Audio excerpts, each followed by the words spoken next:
Good day everyone. In this video I will show you some tips for this watch Casio W59, and the first one is the LCD check. You can press all the three buttons at the same time, so you might want to hold it this way and you will see this check screen. To exit from this one you can press any button, so I will press this one. Okay, and then the next one is the Casio check, and to do that you can press and hold this button on the right side, so you will see the word Casio on the screen.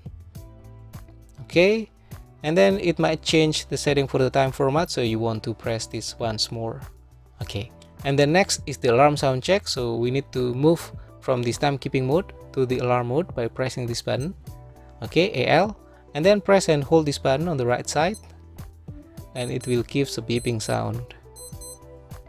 Okay, now we will also need to press this button 3 more times to return to the previous setting. Okay, done. And yeah, that's all the 3 tips for this watch Casio W59. Hopefully this video is useful and thank you for watching. See you again in the next video. Bye.